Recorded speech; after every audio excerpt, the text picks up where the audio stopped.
All right, so today we are doing compound, volume, and mixed topic review. So this is your last notes.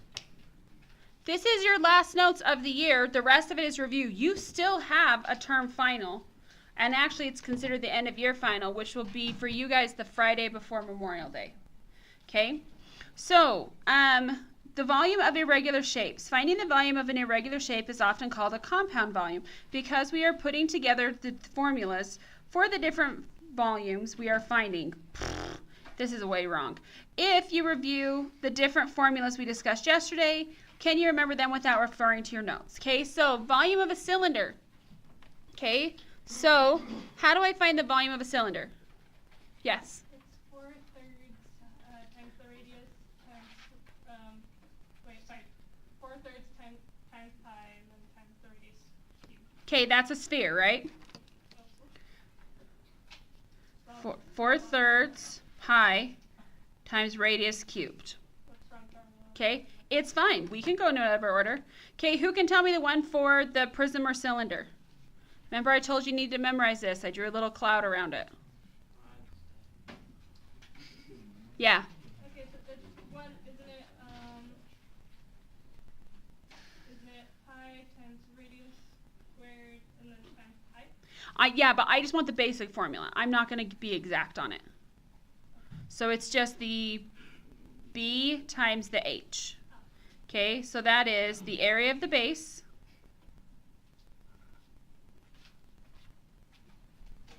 times the height.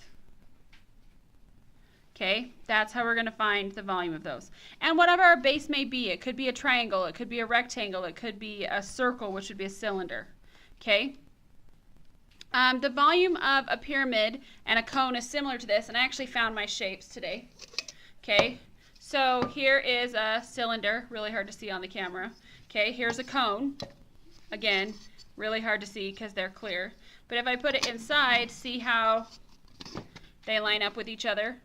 Okay, and this, how many cones does it take to fill up this cylinder? 1. Takes up 3. Okay.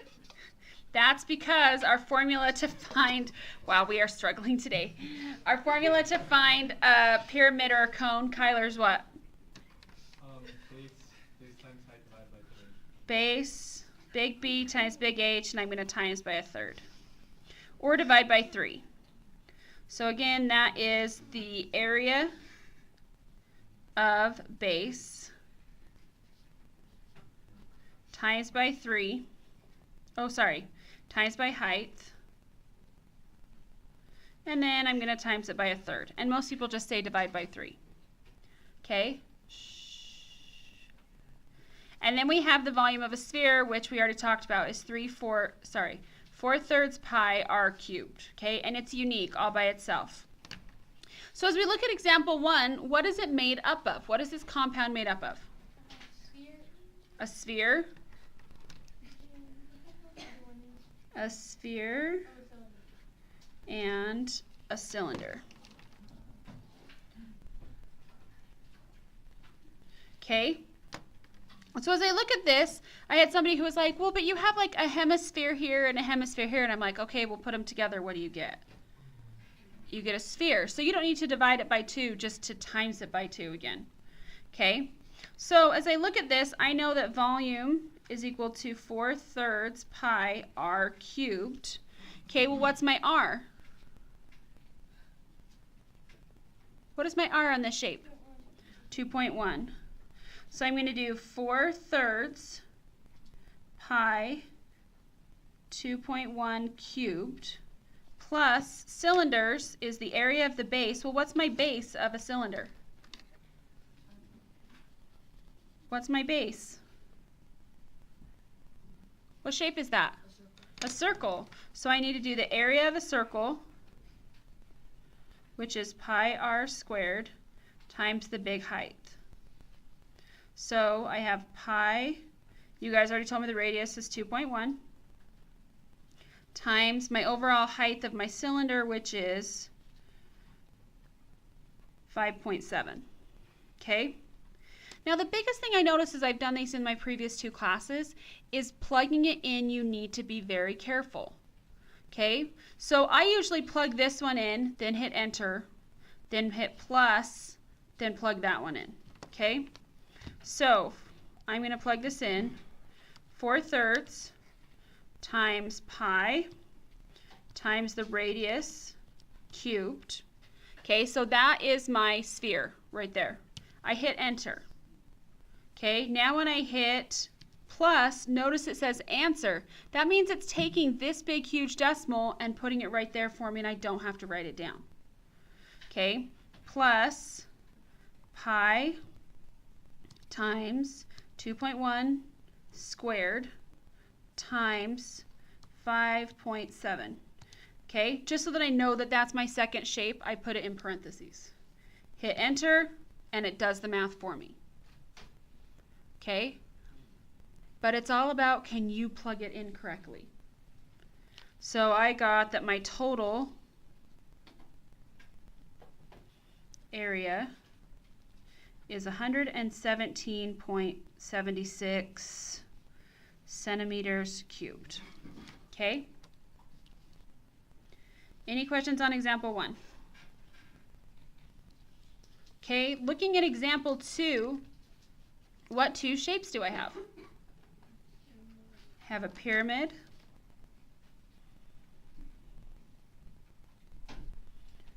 Okay, what else do I have? Is it a cube? It's a prism, right? Okay, cube would be all the side, the base, the width, and the height were all the same. So it's just a prism. Okay, so if I look at a pyramid, I know that the formula is the volume is 1/3 the area of the base. Well, what's my base of my pyramid? The rectangle right here, right? So that means I have to have, okay, so if this side's 10, what's this side right here? 15. So 10 times 15. And then my height of my pyramid is what? 12. Okay, so if I wanted to, I could figure out what that is. 1/3 times 10 times 15 times 12. I got 600.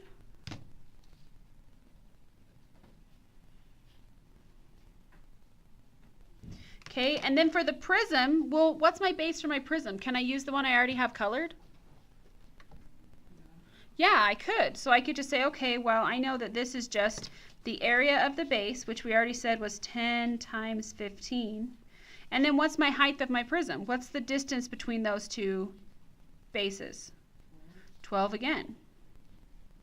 So 10 times 15 times 12, what'd you get? 1,800. So my total is 2,400 inches cubed.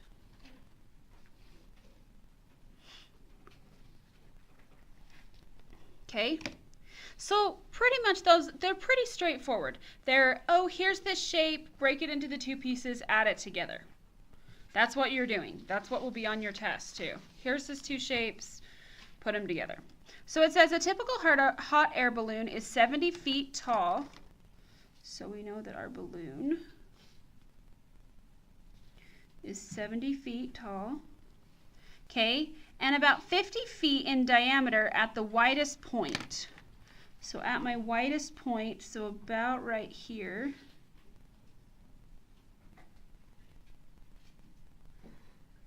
Okay, I know that it is 50 feet diameter. It says, how many cubic feet of hot air does a typical hot air balloon hold? Hint, the shape can be estimated by an inverted cone and a hemisphere. Show complete work. So they pretty much told us that you're going to have a hemisphere and you're going to have a cone. Okay, so how are you going to find a hemisphere? What is a hemisphere? Half of a circle. Well, it's not really a circle because we're talking 3 dimensions. So it's half of a sphere. Okay, so that's going to be 4/3 pi r. Well, what's my r? 25, right? Because they told me my diameter was 50. So this is 25 feet. So 25 cubed. And then what do I have to do with that value? Divide by 2. And you could write it as divide by 2 afterwards. I like to make it a big fraction like that. It makes more sense to my brain. Okay? So if I figure out that one, pi times 25 cubed, divide by 2. Oh gosh, did you guys get something ginormous? I got 32,724,92347. Can't round because I'm not at my last step, right? So I can't round, I just have to write out the monstrosity. That's why I like to do it all in one step at the end. Okay, well if I'm looking at the cone, I know that the cone is 1/3 the area of the base times the height. Well, what shape is my base? It's a circle, so that's going to be 1/3 times the area of a circle is pi. We already know what r is, right? 25 squared times our height. But here's my question. How are we going to find the height of our cone? Guesstimation. Okay, tell me how you're going to guesstimate what it is. I have no idea. I'm just gonna guess. We don't have to guess, yeah. Would it be you subtract the hemisphere from the height? We subtract the hemisphere from the height.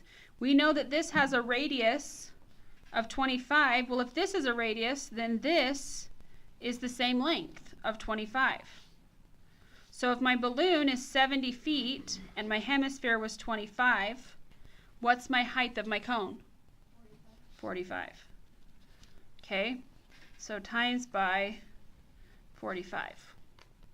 Okay, notice I still have in here what my hemisphere was. So I'm just going to go plus, and I'm going to type in the rest of my thing. 1/3 times pi times 25 squared times 45. So I just typed it in, hit enter, and it will give me my answer. I didn't break it up into 2 pieces. If you wanted to break it up into 2 pieces and get your final answer, you could. But I just went straight to my total. 62177.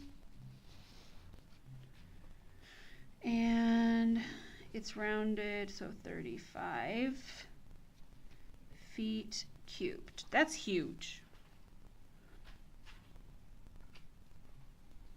That seems like a really, really big space.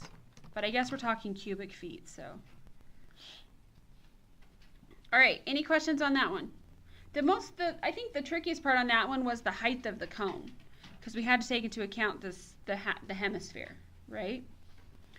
Okay, the next one says, a farmer needs to purchase a new grain silo for his farm. He figures that he needs a silo to have a volume of approximately 10,500 cubic feet of grain. He finds one at auction that is 18 feet wide and 35 feet tall. Does this silo meet his needs? Explain. Okay, so what is this made up of? What is my silo made up of? A hemisphere.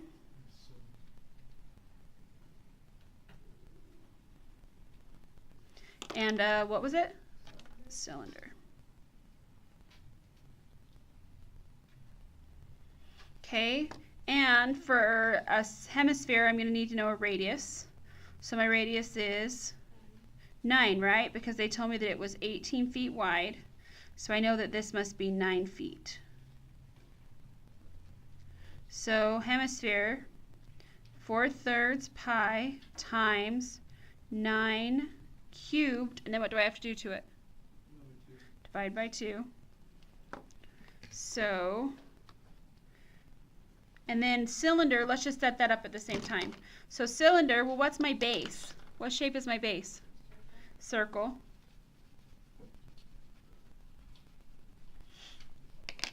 So that means it's going to be the area of the base, so pi times 9 squared times what?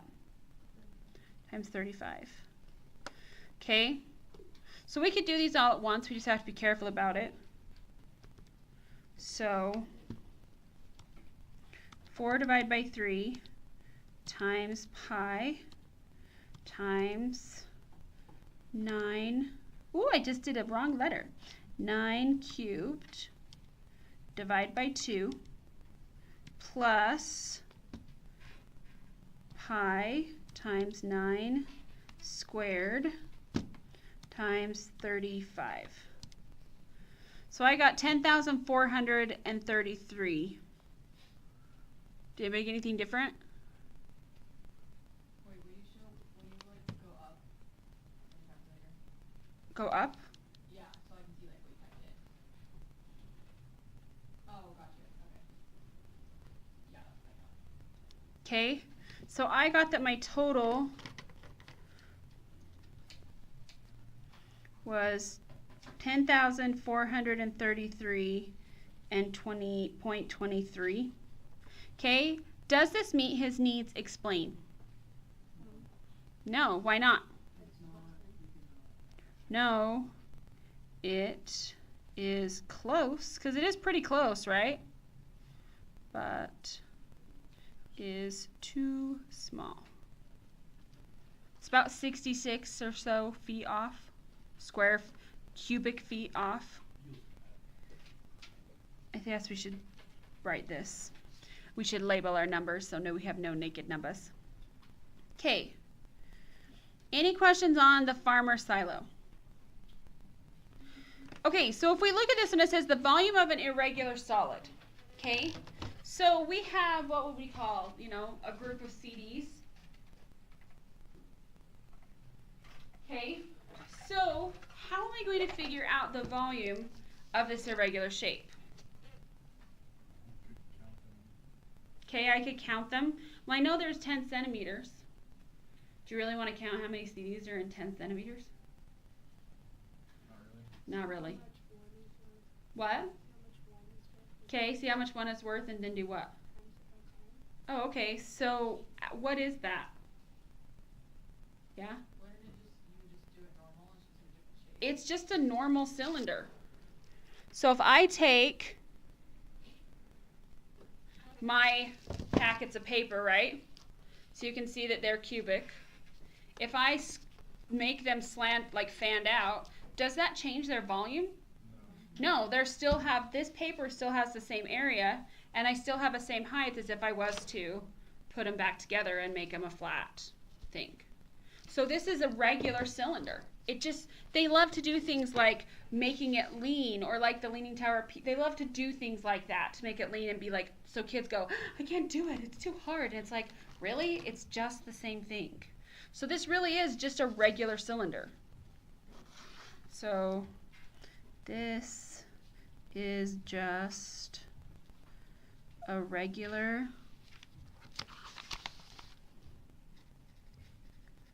cylinder. And I don't know why I decided to spell cylinders with S's today. Okay, so if I'm doing a regular cylinder, that's the B times the H. So what shape is my base? It's a circle, right?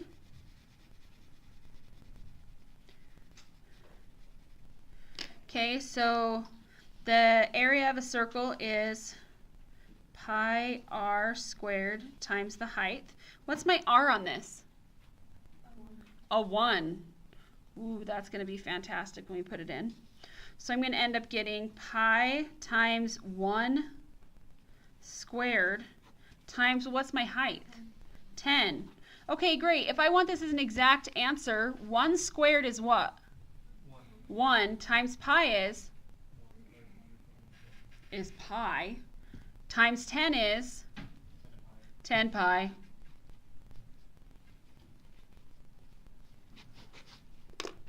They made it look so much harder than it really was. Okay?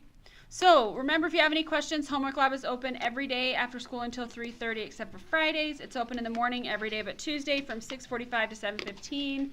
Please go and get help before the test on Wednesday. Thanks and have a good day.